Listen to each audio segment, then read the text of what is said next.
दोस्तों कल ही त्योहार खत्म हुए हैं और त्योहार खत्म होते होते आप लोगों के लिए एक बहुत बड़ी वैकेंसी एसएससी ने निकाल दी है। साथ में एक बहुत जबरदस्त खुशखबरी आप लोगों के लिए रखी है। उसमें आप लोग बहुत ज्यादा परेशान रहते हैं एज रिलैक्सेशन के लिए, तो आप लोगों के लिए एक बहुत ही शानदार मौका, ठीक है, इस बात को सुन लेना आप लोग।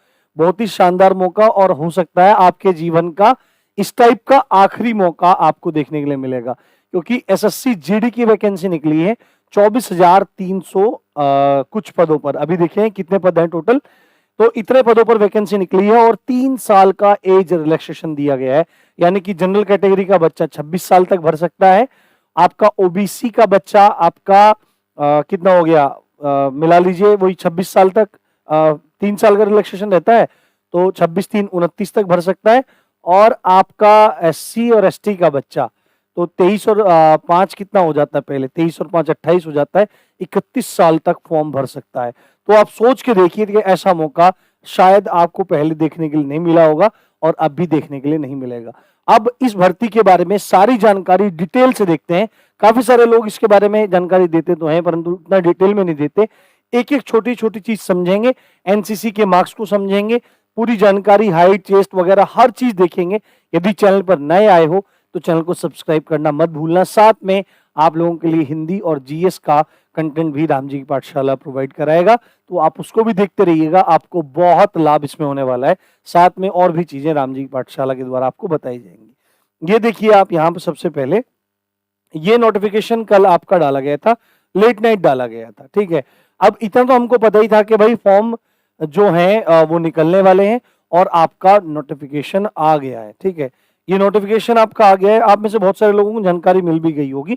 इसमें कुछ इंपॉर्टेंट डेट्स को देख लेते हैं। सबसे पहले देखो, आपके दिमाग में ये चीज क्लियर होनी चाहिए कि भाई ये जीडी है क्या, मतलब होता क्या है। पहली बात तो एसएससी एग्जाम को कंडक्ट करवा रही है और जीडी है, जीडी मतलब जनरल ड्यूटी। एक तरह से आप मानिए सिपाही की नौकरी है, कांस्टेबल की नौकरी है, किसमें, आपके सीएपीएफ में। सीएपीएफ क्या होता है, सीएपीएफ काफी सारे लोग कह देते हैं कि पैरामिलिट्री। देखो ये पैरामिलिट्री नहीं है। जिस तरह हर राज्य में पुलिस होती है उसी तरह से केंद्र सरकार की कुछ पुलिस हैं जिनको संयुक्त रूप से सीएपीएफ कहा जाता है ना। ये सेंट्रल आर्मड पुलिस फोर्स, जिनमें आपकी अलग अलग फोर्सेस आती हैं, CISF, CRPF, SSB, ITBP, BSF, ठीक है। ये सब फोर्सेस आपकी इसमें आ जाती हैं। साथ में एक दो ऑर्गेनाइजेशन और भी इसमें जोड़े गए हैं। तो इनमें क्या होता है, इन सेंट्रल पुलिस में आपकी सिपाही की नौकरी है, जीडी की नौकरी, और बहुत अच्छी जॉब्स हैं। बस आपको ध्यान से चीजों को देखना और समझना है, ठीक है। अब इसमें सबसे पहले यहां पर देखिए जो आपके फॉर्म स्टार्ट हो रहे हैं वो देखिए कब से आपके 27 तारीख यानी कल से ही आपके फॉर्म स्टार्ट हो गए और 30/11 तक, यानी कि आपको एक महीने से ज्यादा, 27 अक्टूबर से शुरू हो गए हैं और 30 नवंबर तक आपके फॉर्म चलेंगे। तो इस बीच में आपको अप्लाई हर हाल में कर देना है। 30 तारीख का वेट नहीं करना, जितने जल्दी जल्दी आपका फॉर्म भरा जा सके अपने फॉर्म को आप भरना शुरू कीजिए। उसके बाद ये क्या है कि last date and time for receipt online application तो 30/11 है, ठीक है। वही सब है, मतलब 30/11 तक अपना आपका पूरा का पूरा रहने वाला है। अभी ये क्या है, ऑनलाइन फीस आप एक दिन और एक्स्ट्रा ले सकते हैं 1 तारीख तक, और ये पूरी बात है। अब आपका एग्जाम कब होगा, बेस्ड एग्जाम आपका कब होगा, ये आपका एग्जाम जनवरी में कंडक्ट कराएंगे, और ये मान के चलिए आपका एग्जाम जनवरी में ही होगा, जनवरी में ही होगा। ये बात आपको अपने दिमाग में बहुत अच्छे से रखनी है। तो अब आगे देखते हैं। देखो सारी डिटेल्स आपको यहाँ पे मिल जाएंगी। अभी जो आपका एग्जाम मतलब होने वाला है वो कौन कौन सी फोर्सेस के लिए होने वाला है, मतलब इस बार कौन कौन सी फोर्सेस के लिए इन्होंने वैकेंसी निकाली है, ये बात आपको देखना है पूरा का पूरा।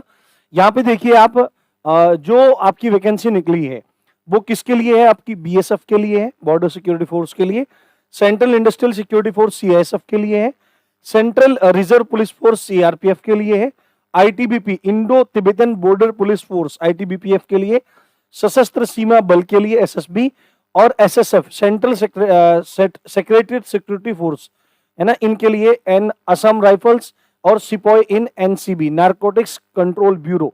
इन सब में आपके लिए ये पूरी वैकेंसी इन लोगों ने निकाली है इस बार, ठीक है। एनआईए इसमें शामिल नहीं है, ठीक है। आगे देखिए यहां पर, ये देखिए यहां पर पूरा का पूरा अभी आपका ये कुछ इंपॉर्टेंट पॉइंट्स हैं, इनको जरूर देखना चाहिए आप पहले एक बार ना, कि आपका ऑनलाइन एग्जाम, आपका जो एप्लीकेशन होंगे वो ऑनलाइन जमा होंगे, किसी भी ऑफलाइन के चक्कर में ना पड़े। आप एसएससी की साइट पे जाएं, अप्लाई करें या कराएं। ठीक है, आपका एग्जाम जो होगा वो आपका ऑनलाइन टेस्ट होगा, सीबीई होगा, और हिंदी और इंग्लिश में होगा। आप हिंदी और इंग्लिश में किसी में भी दे सकते हैं। इसका मतलब ये नहीं है यहाँ पे हिंदी इंग्लिश सब्जेक्ट आएगा, यानी कि जो क्वेश्चन आएंगे वो हिंदी और इंग्लिश में आएंगे। हिंदी के क्वेश्चन तो हिंदी में ही आएंगे, बाकी जो पेपर की लैंग्वेज होगी वो हिंदी इंग्लिश दोनों होगी।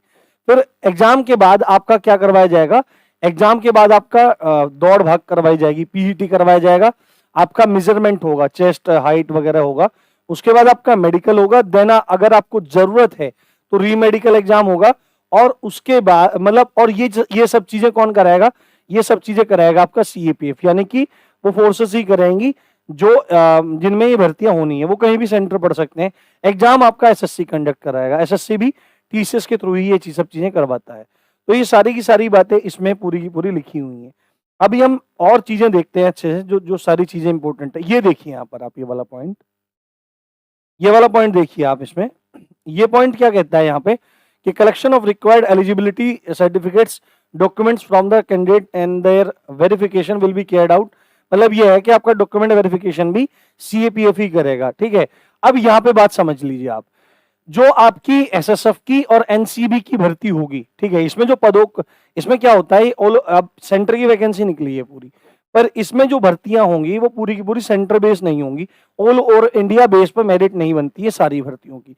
इसमें जो फोर्स है आपकी एसएसएफ है और एनसीबी है, इनकी जो लिस्ट बनेगी वो एक लिस्ट बनेगी ऑल ओवर इंडिया की, पर जो बाकी फोर्सेस हैं उनको विभागों में बांटा गया है, यानी कि जो बॉर्डर डिस्ट्रिक्ट एरिया हैं, जो बॉर्डर से लगते हैं, ठीक है, दूसरे देशों के बॉर्डर से लगते हैं, और दूसरा विभाजन है सैन्य गतिविधि वाले क्षेत्र या नक्सलीय गतिविधि वाले क्षेत्र, उनके हिसाब से चीजें बटी हुई है। यहाँ पे लिखिए, लिखा है कि SSF and NCB will be filled on all India basis, whereas vacancies in other CAPFs will be filled as per the vacancies available in various states। यानी कि राज्यों के हिसाब से और केंद्र शासित प्रदेशों के हिसाब से भरी जाएगी।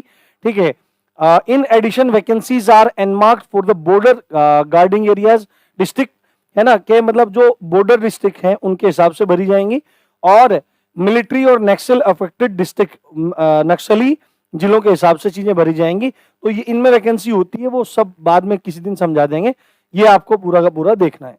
ठीक है, यहाँ पर ये पॉइंट जरूरी था तो मैंने आपको यहाँ पर समझा दिया, बता दिया। अब आगे देखिए आप लोग, यहाँ पे कुछ इंपॉर्टेंट पॉइंट्स हैं, ये पूरा लिखा हुआ है यहाँ पे। अब देखिए ये यहाँ पे पे स्केल देख लीजिए आप। पे स्केल क्या है आपका, पे स्केल है आपका 18,000 से 56,900। ठीक है, और अगर बात करें जो तनख्वाह है, तनख्वाह भी अच्छी खासी मिल जाती है, स्टार्टिंग करीब करीब 35,000 के आसपास तनख्वाह इसमें मिल जाती है, कोई इशूज में नहीं होता। स्टार्टिंग ही 35-40,000 तक भी कहीं कहीं चली जाती है, तो अच्छी तनख्वाह है। अब देखो वैकेंसीज का पूरा डिस्कशन यहाँ पे किया गया है, वैकेंसीज को देख लेते हैं हम लोग। ये देखिए वैकेंसीज पूरी पूरी दी गई है अच्छे से, आप लोग देखिए। वैकेंसी बीएसएफ में, सीआईएसएफ में, CRPF, SSB, ITBP, Assam rifle, SSF और एनसीबी। तो अभी देखिए सबसे ज्यादा वैकेंसीज जो हैं वो आपकी सीआरपीएफ में है, 8,911 वैकेंसी। ठीक है, नहीं 8,900 नहीं, बीएसएफ में सबसे ज्यादा है भाई, 10,497 वैकेंसी बीएसएफ में है। ठीक है, सीएसएफ में मात्र 100 वैकेंसी है, सीएसएफ में 100 वैकेंसी है, और आपके एसएसबी में 1284 वैकेंसी है। असम राइफल आईटीबीपी में आपके 1613 वैकेंसी है, और असम राइफल में आपके 1697, एसएसएफ में 103। अगर इनका योग करें तो 24,205 वैकेंसी है। ये पूरा का पूरा आप देख सकते हैं, मेल फीमेल पूरा मिला करके ये इस तरह से यहाँ पे पोस्ट दी गई है बहुत अच्छे से। ठीक है, और यहाँ पे देखिए एनसीबी में केवल और केवल 164 वैकेंसी है, तो इनको मिला के 24,369 वैकेंसी है। वैकेंसी लगभग पिछले बार जितनी है, लगभग पिछली बार भी लगभग 25,000 ही थी, और अब भी लगभग उसी क्राइटेरिया में वैकेंसी आ रही है। लोग बोल रहे थे कि भाई इतनी वैकेंसी आ रही है, फलानी आ रही है, ढिमकी आ रही है। मैं पहले ही बोला था आपको कि वैकेंसी ज्यादा नहीं आएगी, वैकेंसी थोड़ी ही आएगी, ये चीज आपके सामने स्पष्ट है। ठीक है, अभी और देखते हैं, इनके बारे में बताएंगे कि आपको फॉर्म कैसे अप्लाई करना है, फॉर्म अप्लाई करने में आपको प्रेफरेंस कैसे भरना है, ये सब चीजें आपको बहुत अच्छे से दिमाग में रखनी है। संभवतः कल उसकी मैं वीडियो डालूंगा कि आपको अप्लाई कैसे करना है। ठीक है, अगर नए आए हो तो भाई चैनल को सब्सक्राइब करना बिल्कुल नहीं भूलना है। बहुत सारी चीजें आपको राम जी की पाठशाला पर मिलेंगी। ठीक है, यहाँ पर देखो एक चीज लिखी है, इसको देख के लोग परेशान हो जाते हैं कि वैकेंसीज आर टेंटेटिव, यानी कि जो वैकेंसी है ये क्या है, टेंटेटिव है। ऐसा नहीं है कि भाई यही वैकेंसी है। ज्यादातर चांसेस में क्या देखने में आता है कि एसएससी अपनी वैकेंसीज अब आजकल बढ़ा रहा है। अभी पहले क्या थी कि सीजीएल में वैकेंसी निकली थी 20,000, वो अब 37,000 हो गई है। और क्योंकि 2024 में चुनाव है तो वैकेंसीज बढ़ने का चांसेस है। हो सकता है सीएसएफ में बढ़ जाए और जगह वैकेंसीज आपकी बढ़ जाए, सीआरपीएफ में बढ़ जाए, तो वैकेंसीज आपकी बढ़ भी सकती हैं। ये बात आपको बहुत अच्छे से ध्यान रखनी है दोस्तों। ठीक है, वैकेंसीज आपकी बढ़ भी सकती हैं। अभी मेन चीजों पे चलते हैं। यहाँ पे पूरा का पूरा लिखा हुआ है, ये देखिए आगे बढ़ते हैं। ये सब चीजें लिखी हुई हैं यहाँ पर। नेशनलिटी इंडियन होना चाहिए। एज लिमिट के बारे में आपको देख लेना चाहिए। एज लिमिट जनरली क्या है कि 1/1/2023 को आपकी एज 18 होनी चाहिए। ठीक है, 18 कंप्लीट होनी चाहिए और 23 से ज्यादा नहीं होनी चाहिए। ये है 18 से 23 साल की एज है। Candidate should not have been born earlier than 2/1/2000, मतलब 2 जनवरी 2000 से पहले पैदा नहीं होना चाहिए और 1 जनवरी 2005 के बाद पैदा नहीं होना चाहिए। ये बात यहाँ पे लिखी गई है। और however after age relaxation of 3 years in upper age, the candidate should not have been born earlier than 2/1/1997। अब आप देखिए 3 साल की छूट दी गई है भाई साहब, मन खुश कर दिया। जिनका जन्म 2 जनवरी 1997 के बाद का है, यानी 2 जनवरी से लगा के उसके बाद का है और मैक्सिमम 2005 तक का है, वो सब एलिजिबल हैं। जनरल कैटेगरी वाला बच्चा, जो आगे एज रिलैक्सेशन है उसको तो आप समझ ही सकते हैं। तो आप अप्लाई जरूर कीजिए। बहुत जबरदस्त भर्ती आप लोगों के लिए इसमें इन लोगों ने निकाली है। 3 साल का आपको एज रिलैक्सेशन यहाँ पे दिया गया है। ये देखो पॉइंट यहाँ पे लिखा है, ड्यू टू ये ना अनप्रेसिडेंटेड कोविड पेंडेमिक, यानी कि कोविड महामारी के कारण अब ये मतलब डिसाइड किया गया है सरकार के द्वारा कि 3 साल का एज रिलैक्सेशन दिया जाए।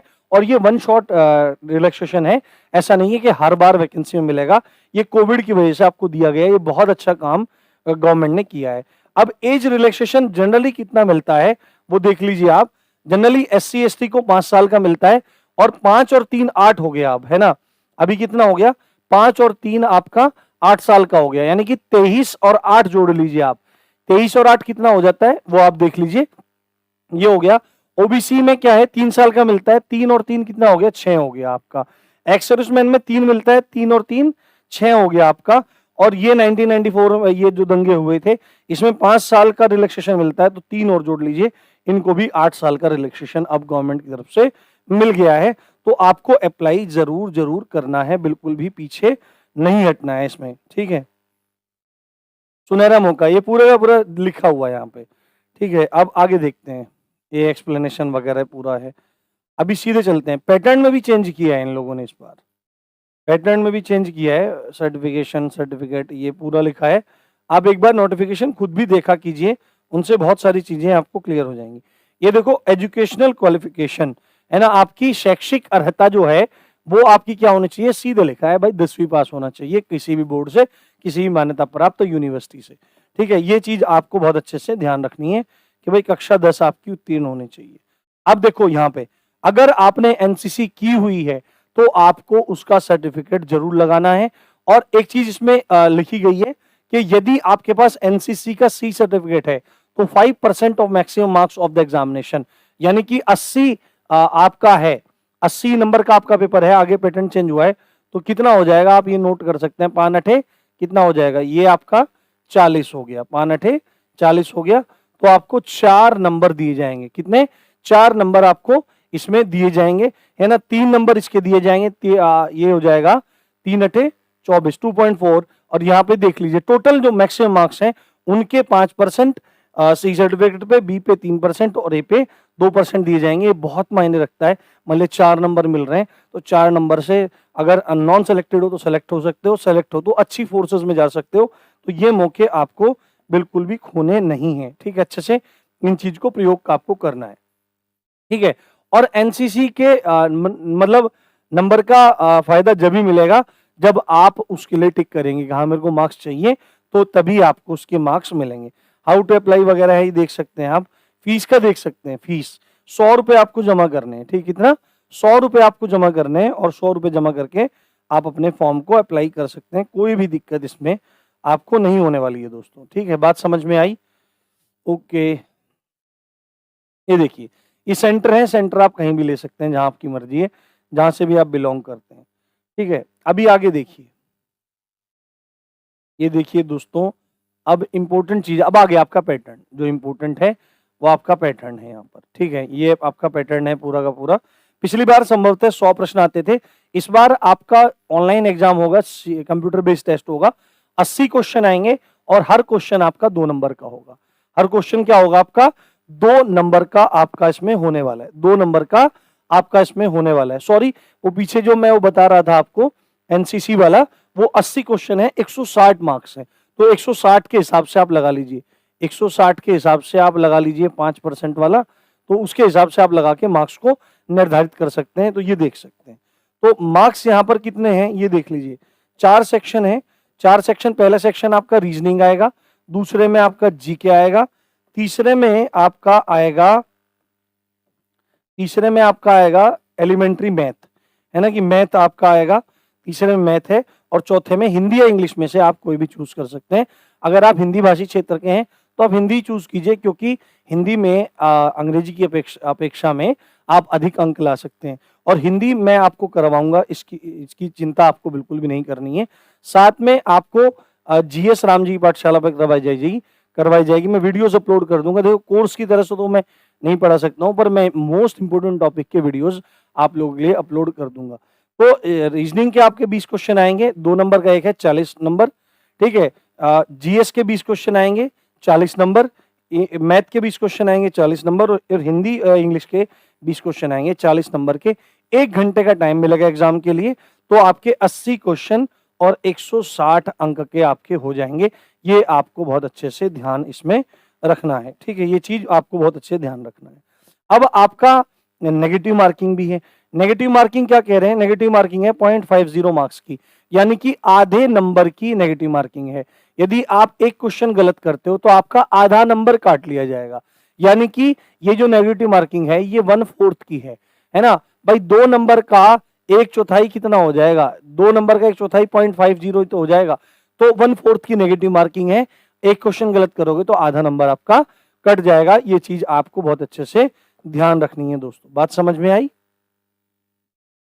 बात समझ में आई होगी आपको मेरे हिसाब से, ठीक है। अब आगे देखते हैं। अब ये एग्जाम वगैरह है, ये आपका सिलेबस है, सिलेबस को अच्छे से डिस्कस करेंगे अलग से किसी वीडियो में, ठीक है, क्योंकि यहाँ पे चीजें आपकी अच्छे से नहीं हो पाएंगी। अब आप फिजिकल देख लीजिए।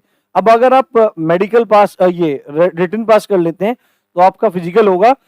अगर आप लड़के हैं तो आपको 5 किलोमीटर दौड़ना है 24 मिनट में, लड़की है तो आपको 1600 मीटर दौड़ना है 8.5 मिनट में, ठीक है। यदि आप पूरे इंडिया में कहीं से भी हैं तो आपके लिए ये फिजिकल स्टैंडर्ड है ना। और यदि आप लद्दाख रीजन के हैं तो आपको 1600 मीटर की दौड़ लगानी है 6.5 मिनट में, और लड़की है तो 800 मीटर लगानी है 4 मिनट में।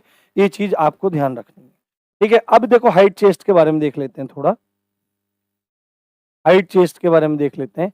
हाइट चेस्ट का ये समझ लीजिए, अगर हाइट, अगर आप मेल हैं तो आपको 170 चाहिए, फीमेल हैं तो 157 चाहिए। ये चीज आपको ध्यान रखनी है, ठीक है। 170 और 157, ये आपको बहुत अच्छे से ध्यान रखना है। यहाँ पे देखिए, यदि आप अलग अलग हैं, शेड्यूल ट्राइब से हैं, एसटी से हैं तो 162 चाहिए, फीमेल में है तो आपको कितना चाहिए, फीमेल में है तो आपको 150 चाहिए, है ना। अगर मेल में है तो 162.5, ठीक है। अगर आप नॉर्थ ईस्टर्न स्टेट है, मतलब पूर्वोत्तर भारत से हैं तो आपको 157 सेंटीमीटर चाहिए, महिलाओं को 147.5 चाहिए, ठीक है। All schedule tribe candidates of left wing extremism affected districts जो है उसमें 160 सेंटीमीटर चाहिए मेल को, फीमेल को 147.5 चाहिए, है ना। ये पूरा आप देख सकते हैं, Dogra, Marathas and candidate belonging to, ये पूरा का पूरा आप हाइट का मेजरमेंट देख सकते हैं। अब अगर चेस्ट का देखें, चेस्ट का हम देखेंगे, आगे बढ़ेंगे, चेस्ट में देखते हैं। ये देखिए, चेस्ट का क्या रहेगा कि चेस्ट में आपकी नॉर्मल छाती 80 सेंटीमीटर होनी चाहिए, और एक्सपेंड करके, फुला करके आपकी 85 हो जाने चाहिए, 5 सेंटीमीटर का आपको एक्सपेंशन होना चाहिए। यदि आप अदर ट्राइब वगैरह से हैं, शेड्यूल ट्राइब से हैं, तो 76 और 5, ये ना नॉर्मल 76 होना चाहिए, 5 सेंटीमीटर आपका अलग होना चाहिए। ठीक है, चलिए आगे देखते हैं। ये देखिए, ठीक है, वेट वगैरह आपका फिट होना चाहिए आपके हाइट के हिसाब से। तो बस यही इंपॉर्टेंट चीजें थी आपकी। बाकी कुछ अगर जरूरी है एडमिशन टू द एग्जाम, ये अब ना तो फॉर्म वगैरह आप भर लीजिए अच्छे से।